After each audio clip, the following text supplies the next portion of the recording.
یکی پرسیده به ازدواج فکر کردی؟ معدودم، کسخل که نیستم. یکی دیگه پرسیده سخت‌ترین چیز در مورد محدودیت چیه؟ خود محدودیت داشتی. نیاز جنسی رو چیکار میکنی؟ برطرف میکنم. چند تا کارهای شخصی تو خودت انجام میدی؟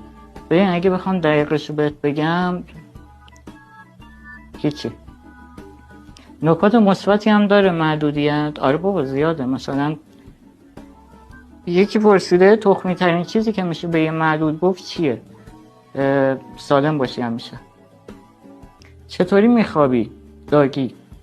راجع به افراد LGBT محدودین کسی جرئت نداره حرف بزنه. اونا دیگه منم نمیزنم. خدا 2 بار زده کافیه دیگه. میشه با یک حیوان محدود هم مصاحبه بگیری؟ هفته بعد اگه اوکی خودت بیا. به نظر گی بودن سخت‌تره یا محدود بودن؟ فمینیست بودن؟